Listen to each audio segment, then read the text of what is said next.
Generasi, obrolan lintas generasi.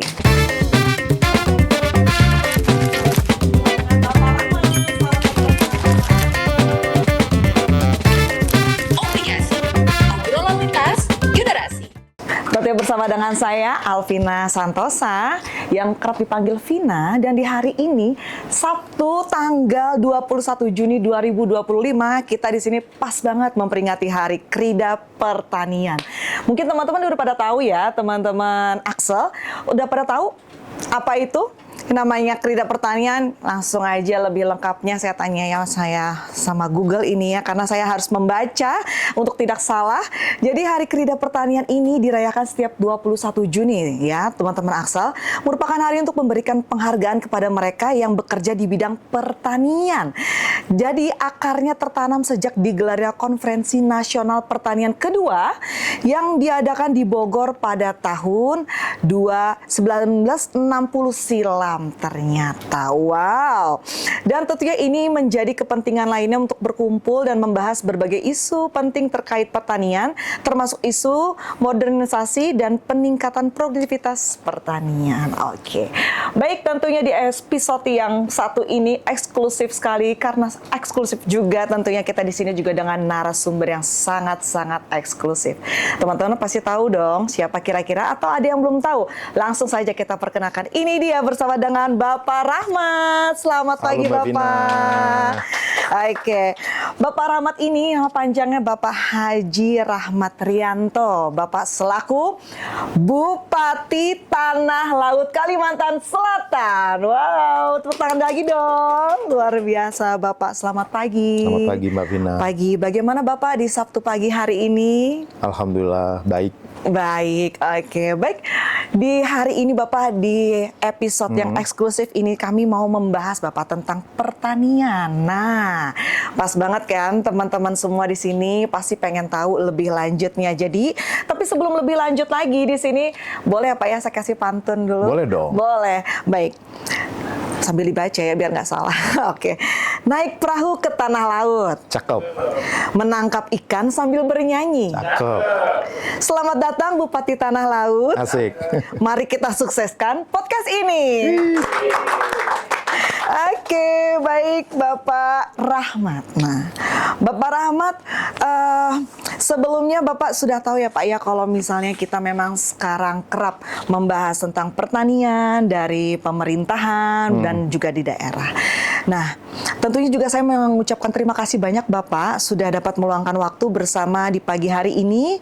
Tentunya kita memperingati Hari Krida Pertanian hari ini ya Bapak ya, melihat kondisi pertanian saat ini dan komoditas unggulan yang menjadi kekuatan daerah.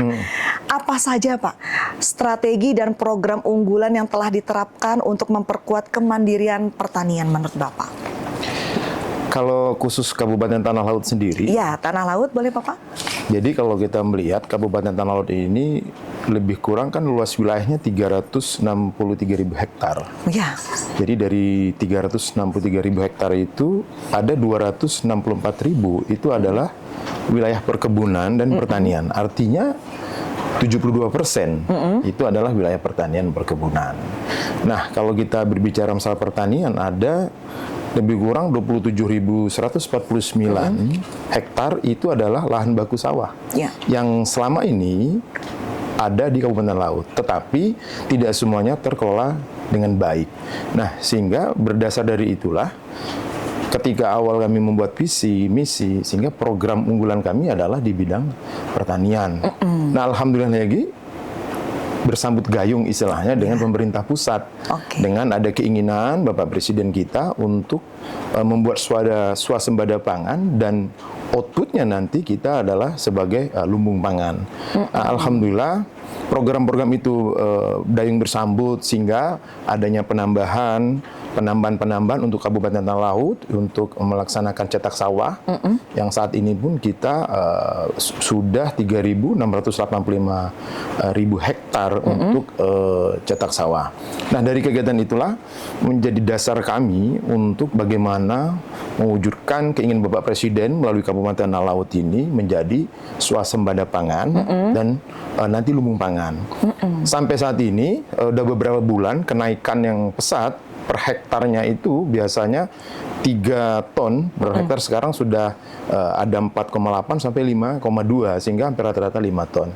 Disitulah cikal awal mulanya, dan ini akan terus berlanjut, Mbak Vina, untuk pengembangan pertanian, baik itu melengkapi alat mesin pertanian, pupuk, dan semuanya itu sudah kita subsidikan.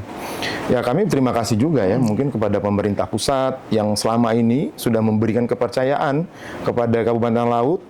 Sudah hampir 890 alat mesin pertanian yang diberikan kepada Kabupaten Laut. Ya, mungkin di antara 13 kabupaten kota mungkin Tanah Laut mungkin yang paling banyak mungkin saat ini untuk diberikan kepercayaan dari Kementerian Pertanian mungkin gitu. Oke, baik, luar biasa sekali ya. Itu kalau boleh saya tahu Bapak sudah dimulai dari kapan Bapak?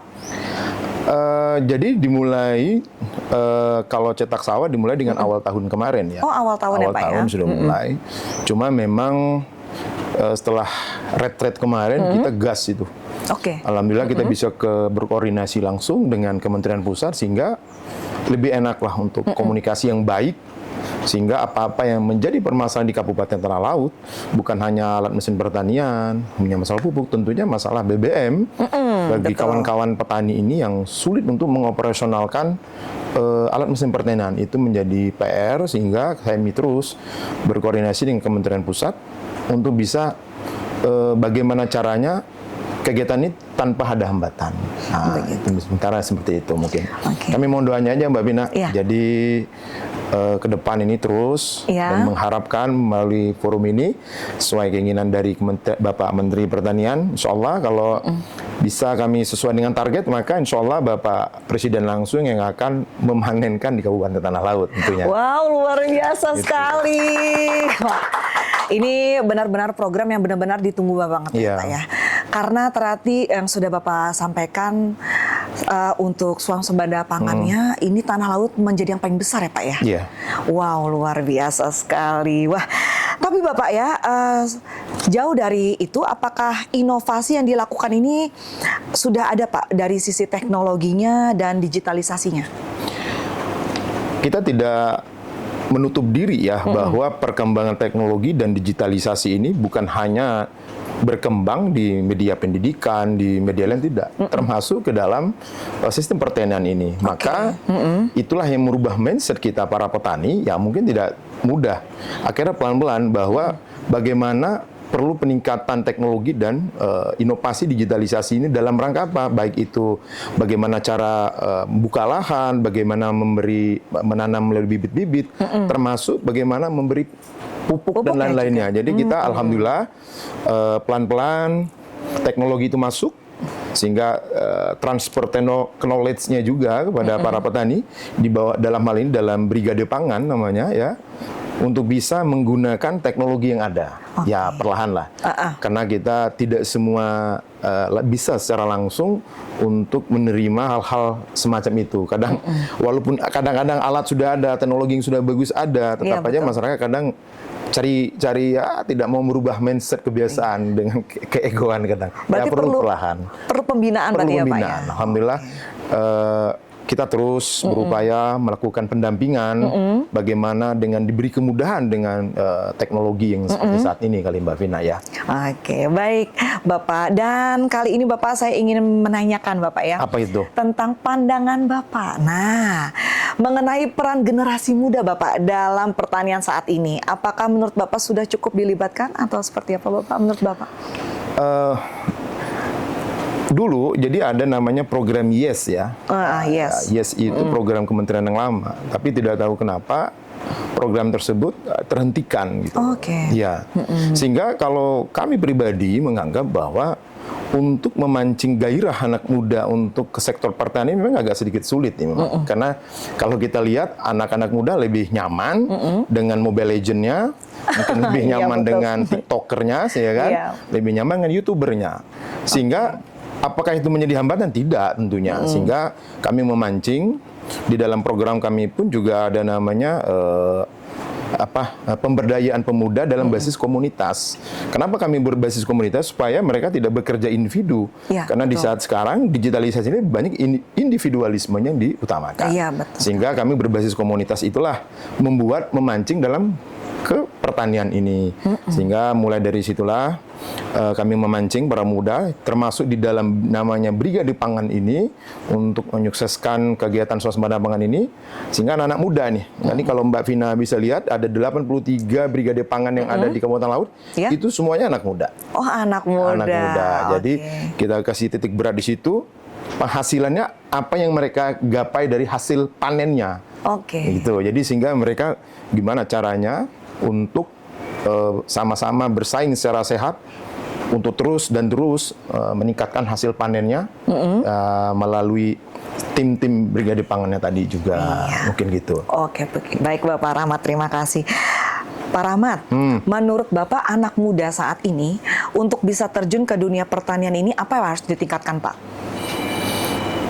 Yang pertama, kalau menurut saya pribadi yang kita tingkatkan adalah ada sesuatu hal yang menarik di pertanian itu. Ya, betul. Jadi kita kan terbiasa pandangan gitu apa yang kita lihat di dalam lingkungan. Contoh misalkan kehidupan saya dulunya di militer, lingkungan sosok orang tua, keluarga ya militer aja. Iya. Seorang anak ASN, dia akan berpikir ASN saja. Betul. Seorang artis atau anaknya siapa, pemusik, di situ saja. Begitu juga petani. Nah, tantangan ke depan, sehingga para anak-anak petani ini udah malas-malasan. Karena Iya. dia bayangkan dia bahwa bapaknya, seorang petani tidak menjanjikan Iya. bahwa petani itu akan merubah kehidupan mereka. Nah, di situ kita harus merubah mindset mereka sehingga kita mengajak mereka ini dengan sistem sekarang yang ada digitalisasi luar biasa, dengan penghasilan yang luar biasa yang seperti saya katakan tadi, Iya. bahwa ini lebih menjanjikan. Iya, Apa betul. yang kalian buat dari hasil petikan panen padi tadi, itulah hasil uang kalian memberikan. Jadi salah satunya kita mengajaknya melalui dengan cara-cara kekinian lah, Iya, betul tidak terlalu sekali. kaku, tidak hanya begini, memberikan gambaran bahwa menjadi seorang petani itu adalah seseorang yang hebat membuat kemaslahatan lebih bagi masyarakat pada umumnya. Mungkin Iya, betul. ya dengan kekinian lah Mbak Vina ya betul kita sekali. mengajaknya gitu. Ya, karena mau tidak mau ya Pak ya, kita Iya. harus mengikuti era zamannya Era pada saat zaman. ini Zaman ya Pak now. ya. Zaman Zaman now, now. zamannya Gen Z ya kan, Gen Z. milenial kayaknya udah pada Seperti tua zamannya nggak Mbak sih, belum? Vina. Mbak Vina zaman Gen Z itu enggak Saya ya? milenial Pak. Oh, milenial. Nah, ngomong-ngomong tentang milenial Pak ya, ini Ya. pertanyaan terakhir saya. Ini Apa Pak di itu? sini tentang milenial Bapak, berarti tentang generasi saya ya berarti ya. Bapak kalau untuk saat ini apakah sudah ada contoh keberhasilan petani milenial atau yang inisiatif yang mendorong mereka aktif dalam sektor ini Bapak? Mungkin khususnya Tanah Laut apakah sudah ada petani milenialnya Pak? Menjadi contoh? Sudah ada ya, ada beberapa anak-anak yang sudah berhasil. Saya hampir lupa tuh namanya. Jadi tapi kita sudah ada beberapa contoh yang sudah go internasional juga yang kita sekolahkan di Taiwan, Wow, ada yang di Jepang juga untuk bagaimana caranya mereka bisa mendapatkan teknologi dan informasi nanti untuk kembali ke tanah laut untuk bisa berbagi lah Ya. kepada kawan-kawan atau masyarakat yang ada di sektor pertanian ini khususnya. Tapi tentunya dalam hal ini juga Mbak Vina, kita tuh bukan hanya padi saja ya, dalam jagung juga, Jagung, dalam sawit juga. sawit, ya, jadi Pak, ya. jadi banyak lah di Kabupaten Talaut seperti saya katakan tadi 72% itu yang wilayah pertanian perkebunan tadi. Jadi banyak di situ. Di persawitan pun di perkebunan juga banyak yang dari anak-anak milenial sekarang yang sudah melejit untuk bisa sebagai contoh. Iya. Ya. Tapi terus kita berjuang mengajak para anak-anak muda, apalagi kita punya kampus Politala ini. Nah, itu tadi sampaikan yang berbasis komunitas. Saya selaku kepala daerah mengajak mereka semua untuk bagaimana berupaya untuk meningkatkan di sektor pertanian dan perkebunan ini tentunya. Oke, baik. Terima kasih. Tepuk tangan dulu dong untuk Bapak Rahmat ya. Baik. Oke, kita sudah sangat jelas ya kan. Tapi untuk memperjelas semuanya, mungkin kita bisa Pak ya kasih motivasi sebelum kita mengakhiri untuk podcast kita kali ini. Bapak, mungkin Bapak bisa memberikan inspirasi atau enggak semangat untuk semua yang menonton podcast kita, terutama generasi muda, untuk bisa tertarik ke dunia pertanian ini, Bapak. Silakan. Menyambung hidup bukanlah dari sesuatu hal ya pekerjaan di perkantoran saja atau di bidang hal-hal yang berbau dengan bagian dari pemerintahan. Tetapi bagi seorang petarung itu, dia bisa berjuang untuk bisa membuat yang terbaik untuk hidupnya sendiri, keluarganya, dan bangsanya. Sehingga para kalian anak muda, jangan pernah putus asa, jangan pernah pantang menyerah. Yakinilah bahwa menjadi petani itu bukanlah hal sesuatu yang hina, tapi suatu hal yang menjadi buat kebaikan orang banyak. Mungkin itu mungkin ya. Oke, betul. Luar biasa sekali Pak Rahmat ya. Mendengar dari semangat Bapak, saya jadi pengen jadi petani juga ya, Pak. Petani milenial rasanya Bapak ya. Mungkin Mbak Vina bagusnya jadi ibu tani kayaknya. Oh ya gitu ya. Oke Pak ya, to be continue berarti ya. Baik, terima kasih Bapak untuk podcast kita yang di kali ini. Sama-sama, dengan Mbak tema Vina. pertanian. Nah, hai Sobat Axel, pastinya pengen tahu dong apa aja produk yang spesial banget ditawarkan oleh Bank Kalsel. Kita ada cardless withdrawal. Jadi yakni melayanan tarik tunai tanpa kartu baik melalui Indomaret maupun ATM juga. Dan cukup menggunakan smartphone melalui aplikasi Axel. Jangan lupa untuk di-download ya. Dan kita juga ada promo yang mengajukan kredit di sini untuk multiguna Bank Kalsel. Sekarang ada promo undian berhadiah. Wow. Hanya dengan kredit minimal 10 juta rupiah saja untuk para ASN. Nah, yang gaji-gajinya masuk ke Bank Kalsel itu bisa banget untuk mengajukan kredit ini. Dan untuk mengikuti undiannya tersebut, periodenya 1 Februari 2025 hingga 28 Februari 2026, 1 tahun nih ya. Jadi kapan lagi nih untuk mengikuti program ini? Langsung saja ambil pinjamannya dan jangan lupa untuk download Axel. Sebelumnya kita akan berjumpa lagi di episode selanjutnya Bersama obrolan lintas generasi. Obligasi. Obligasi.